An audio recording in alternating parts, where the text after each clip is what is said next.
We continue now at the top of Daf Mem Dalet Amud Aleph Meseches Gitin. This is Gittin Daf 44a. The Gemara is in the middle of dealing with a contradiction in terms of mashkon. If a person takes a collateral for a loan, is that considered like a sale or not? And the Gemara answers, V'boyasem, if you want, I could say another answer, B'shalova al menas lemashkeno v'lo mashkeno. The case over here is he borrowed on the condition, again, of taking this collateral, and he did not take the collateral, and Rashi explains, Hachi Garsin, in the proper text, is as follows, V'boyasem, B'shalova al menas lemashkeno v'lo mashkeno, had desadik gon shalova ha'ovid kochavim mi-Yisrael. The case of the field is that the non-Jew borrowed from the Jew. Al menashim lo efrel izman ploni bo mishchaneni mikar kazu teishalchan. It was on condition, if I don't pay you at a certain point in time, again, meaning the non-Jew is saying, if I don't pay you back at a certain point in time, you take this land and it's yours. V'hadikatani peturim and meiser. And why is it that it's patur from meiser? Shouldn't this be like a sale that is now the Jewish property? Calls man shalo bo Yisrael mashkeno, means to say the Jew hasn't come yet and taken his collateral. The avagav the motazimne, even though the time has arrived to collect it, have a bechezkas over kochavim, it's in the possession of the over kochavim. V'im haya Yisrael notel chelik beperos peturim and meiser. In such a situation, for example, if a Jew were to take some of the fruits, it would be exempt from meiser. That's by the case of the field. V'gabe evid ki I gavna konsur rabbanon liYisrael. Now by evid, in the exact same scenario, so there's a fine against the Jew. Even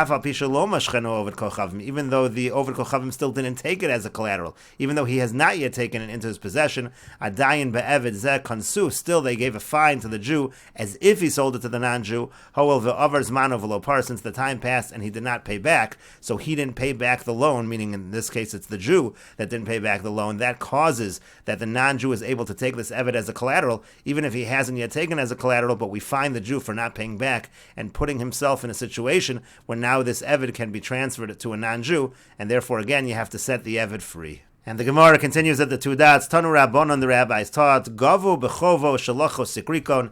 If the non-Jew collects the evid because he's owed money by the Jew, or if sikrikon, if they take the evid, lo yatzel lecheres, in these cases the evid does not go free. Rashi says, Gavu ha'ovid kochavim li'evid. Again, the non-Jew seizes, he takes the evid, bechovo, because he's owed money, shahayalo al Yisrael, he's owed money by the Jew, and he takes the evid as payment. V'ulo machrulo v'lo lava olav, and the Jew didn't sell the evid to the non-Jew, and furthermore, the Jew, when he borrowed money, he didn't designate the evid as collateral, the non-Jew is just taking the evid as payment. Or sikrikon, if the sikrikon take the avid, b'shasha Yisrael mufkar in lahariga. This is talking about in a situation or at a time when the Jews are being killed by the non-Jews.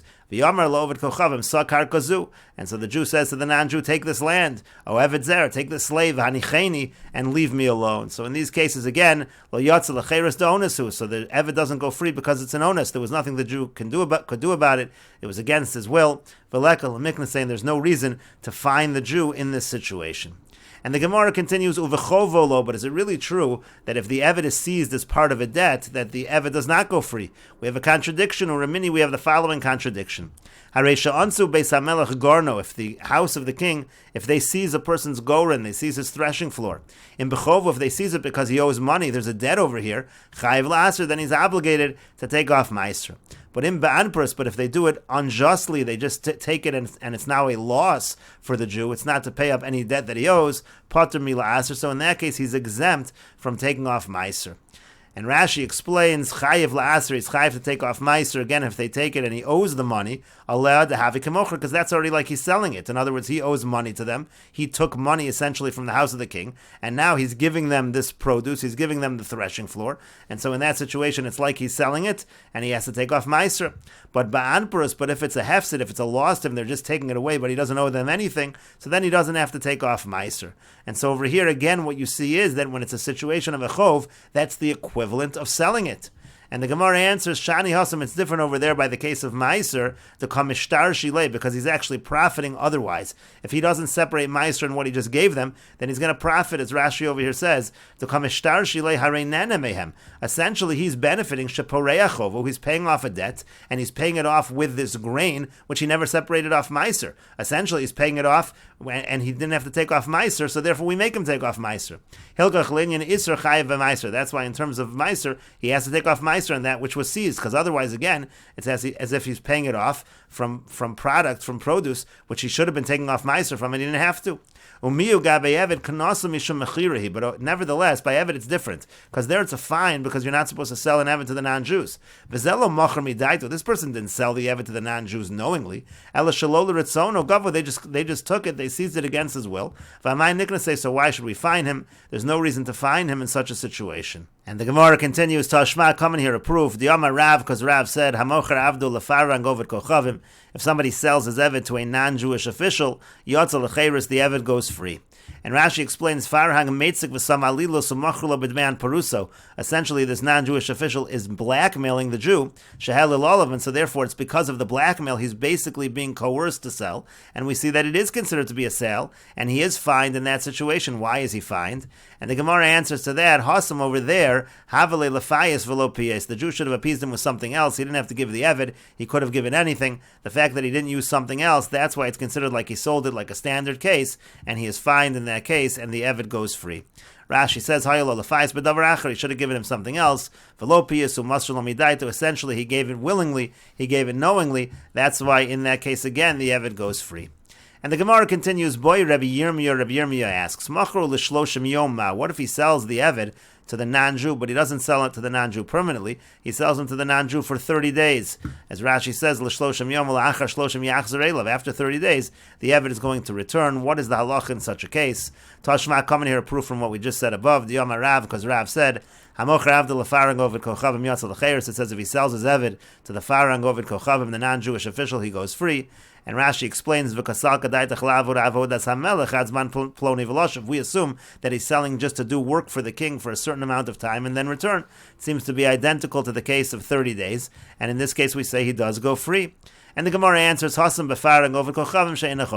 case might be in a situation where he's selling him to the non-Jewish official, and he's not going to be returned. It's going to be a permanent sale, and that's why we say that the Eved goes free. And the Gemara continues, what if he sells the Eved to the non-Jew, but it doesn't include the malacha, it doesn't include his work? Rashi explains, chutz mi malachto, gufo kanilach, meaning I'm selling you the body of the Eved, you own the Eved. But you can't work the Eved. Meaning the sale is only for the purpose, you're going to use the Eved, marry the Eved to your shifcha, to your maidservant, and they'll have children. If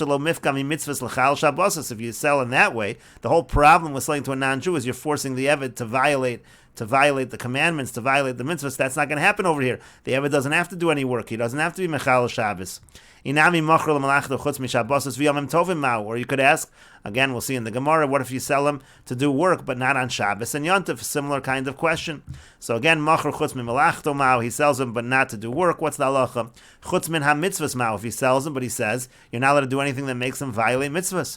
Chutz min Shabbos v'yomim tovim mao, if he sells him, but he says not to work him on Shabbos and Yontif, like Rashi just said. La ger toshav, let's say he sells him to a ger toshav. A ger toshav, Rashi says, la ger toshav shekibul olav shelo lavod avodas kochavim v'yochel nevelos. It's an individual, he's not Jewish. He says he's not going to worship idols, but he does eat nevelos, meaning to say he doesn't keep kosher. Essentially, a non-Jewish person who keeps the Sheva mitzvahs b'nei Noach doesn't serve avodah zarah. So what if you sell to a ger toshav? What's the halach in that case? La Yisrael mumar. Or what if you sell to a Yisrael mumar? That means to say a Jewish person who does violate the mitzvahs. Mahu, what's the halacha in that case? La kusi ma'u, if he sells him to a kusi, to a Samaritan, what's the halacha? And the Gemara says to that, pshot miyachad, that we can at least answer one of them. Ger toshav hareyu kovid kochavim, says a ger toshav, it's considered like a non-Jew. Kusi v'Yisrael mumar. Now, when it comes to a kusi or a Yisrael mumar, again, that is a Samaritan or a Jew who's rebellious. Amri la kovid kochavim v'amri la Yisrael. Some say that counts like an ovid kochavim, like a non-Jew, and some say that is like a Jew. Rashi says, Pshot miya masnisa chada mehanach boy. We can answer at least from a brisa of one of these questions. And the Gemara continues at the two dots. Bo mi name Rabbi Yami. They asked Rabbi Yami the following question: Eved shehipel atzmo legaisos. If an Eved gave himself over to the non-Jewish troops, joined their army, vein rabo yachal hotzio, and the master is not able to get him out, lo b'dinei Yisrael, not in the Jewish courts, v'lo b'dinei ovdei kochavim, he can't get him out through the non-Jewish courts. Mao sheyitol es damav. So is he able at least to take the value? He should collect the value of the Eved. The Eved is now essentially taken over to him and turned over as a soldier. Amar lei Rabbi Yirmiyah Rabbi Zreik. Hamocher, Rabbi Yirmiyah said to Rabbi Zreika, Pok ayin v'mechiltoch, go and look through your Mishnayos, try to find an answer to this question. Nafak dok v'yeshkach, so he went out, he searched, and he found as follows. The Tanya, as we learned in a Braisa, Hamocher beisol over kochavim, if a person sells his house to a non-Jew, dama vasurin, so then the money that he got is usher, he can't get any benefit from that money.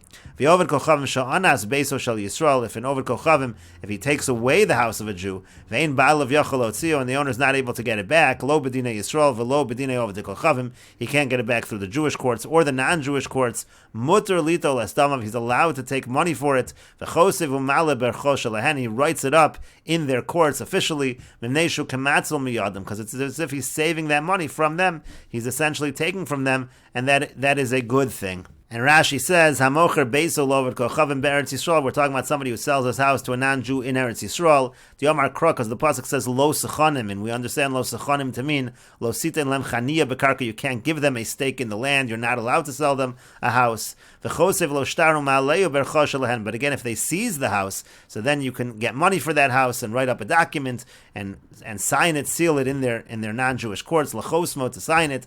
Aval b'shechashivus ulem, even though that's showing importance to them, it's still okay, because it's again kematzil miyodam. It's like you're saving it from them.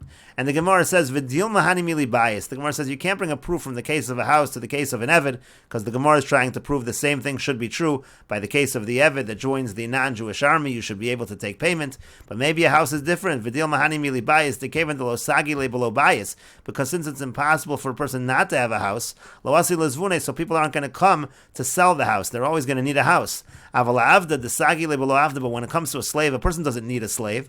So asi lezvune, so then this might cause that people will sell the slave. Rashi says, "V'dil mahadlo gazer rabbanan b'hach dil masi lezavuni medaito." Maybe when it comes to the case of the house, the reason you can take payment, and the rabbanan didn't make a gezer, they're afraid now maybe willingly you'll sell it. Hani mili bias lo sagi linish below bias. That's by a house. People need a house. V'lo avidi inshi demazavni. People don't generally just sell houses; they need to live in them. But asi lezavuni. But if we're going to allow you to take money for this slave, so then you'll come to sell the slave willingly, because rinan baha atu mechira di alma v'lo tifshot. Therefore, we make a gezer. Maybe in this case, you're not allowed to take money, and therefore you can't answer the question from the case of the house. And the Gemara concludes, although or maybe not, maybe we don't make this distinction between the case of the house and the case of the Eved, and maybe really they are identical, and therefore just like by the house you're allowed to take payment, so too maybe by the Eved you can take payment. And the Gemara continues, Sholach Lahu Rabbi Ami. Rabbi Ami sent them the following message about this case. Mine Ami Bar Nosson, from me, Ami Bar Nosson, Torah Yotze L'chol Yisrael. I'm issuing the following psak.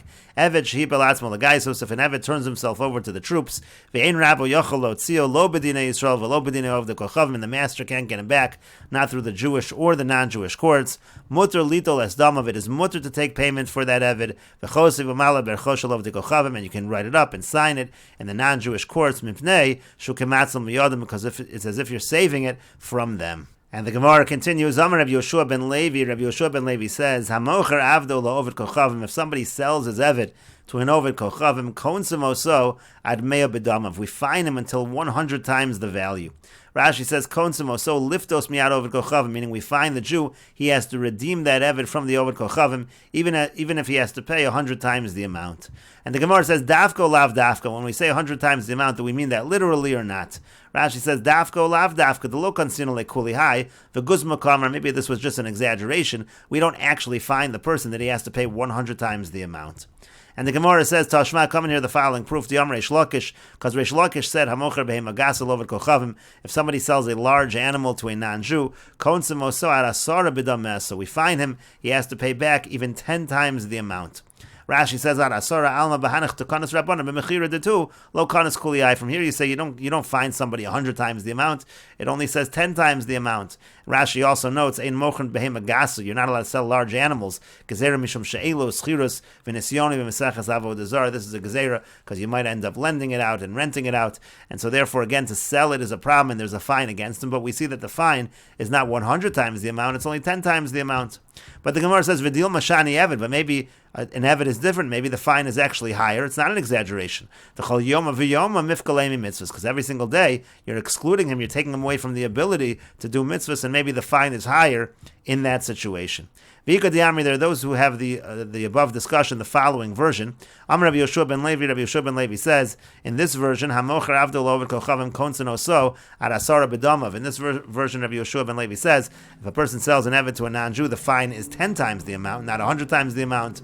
And the Gemara says, dafka, lav dafka, is this again meant to be taken literally, or is it lav dafka? It doesn't mean 10 times the amount, as Rashi over here says. O lav dafka di bo mine tzvei konsinon le ad parik. Maybe really he's got to pay even more than 10 times the amount if they request more. But orcha de milsu de naka, we just say 10 times, but we don't necessarily mean it could be more. And according to this version, the Gemara continues to Hashma, coming here the following proof. The Amar Reish Lakish, because Reish Lakish said, Hamocher behem agasa lo oved kochavim. If somebody sells a large animal to an oved kochavim, konsen oso ad mea b'dameh. The fine is 100 times the amount. So here you see that the fine could be much higher. And the Gemara answers, Shani Eved, maybe it's different by an Eved, the lo haderle. Rashi says, Shani Eved, the lo haderle, Kalamar dilma tarvayu dafka. Maybe they're both dafka. Maybe by the animal it's 100 times the amount, and by the Eved it's 10 times the amount. And why is that the case? The Eved had no time of the lo kansu kuli high. The reason we don't find him by an Eved that much, the lo hader lamari busted the parkly, because the Eved's actually not going to return to the master once he redeems him. The hatanan yatza lecheres, because it says the Eved actually goes free because he sold him to a non-Jew. So if we're already not even letting him keep the Eved, we're not going to fine him that much. He only has to pay 10 times the amount. But the Gemara says if that's the case, ela behema, but then by an animal, time amai mishum dehadrele. The reason why the fine is higher is because he's able to keep the animal. So likna say tfei so then it should just be one more time the amount. In other words, now he gets to use the behema, so he should be fined instead of 10 times the amount. Let's say do 11 times the amount, because now he gets to keep the animal. What's the idea of 100 times the amount? That doesn't really explain the distinction. And so instead the Gemara says, ela rather, eved milsa de lo shchicha. Eved is something that's not common. Umilsa de lo shchicha lo gazri bar rabbanan. When you have something that's not common, so then the rabbanan didn't make as strong of a gezerah. That's why it's only 10 times the amount by an eved. And Rashi explains, Ubarchinan, the Gemara asks, again, the only reason the fine is so high by an animal is because he gets to keep the animal, so it should just be one more time the amount. So that should be the fine. Just one more time than whatever the Eved is. 10 times the amount by an Eved, 11 times the amount by the animal. But it should be nothing more, because the whole reason is because he gets to keep the animal. That's just 1 times its value. But you're saying that he gets fined from 10 times the amount to 100 times the amount. What is he even gaining by getting to use the animal? And the Gemara then answered again, Milsa de lo shchichi she machru li oved kochavim. It's uncommon that a Jew would sell an eved to an oved kochavim, and that's why the fine is not as high. And the Gemara continues, Boy minei Rabbi Yirmiyah me Rabbi Asi. Rabbi Yirmiyah asked Rabbi Asi the following question, Machar avdo v'meis mahu sheyiknesu es beno acharav. If he sells his eved and then he dies, what's the halacha in terms of the son? Is the son fined also? As Rashi says, Mahu sheyiknesu es beno lifdoso. Do we make the son now redeem the eved? Does the knas apply to the son? Im timsa lomar tsarim ozen bechor v'meis kansu beno acharav. Now, if you're going to say, by the case of a bechor, you're not allowed to purposely inflict a blemish on a bechor. So if you're going to say that if somebody does that, let's say he makes a blemish on the ear of the animal that's a bechor and then he dies, then we do apply the fine to the son after him. Mishum di isur doraisa. There maybe we're more strict because it's an isur doraisa. Aval hacha, but over here, when it comes to selling an eved to a non-Jew, isur derabanan, it's only a derabanan.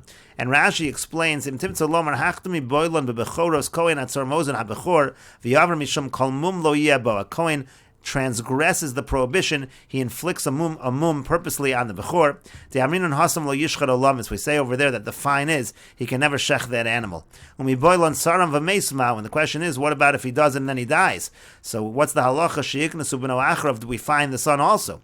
If you're going to say over there that we do find the son, we can't necessarily answer this case over here. Because over there it's an isur doraisa to purposely make the mum on the animal, as it says, kol mum lo yabo, as we just quoted. But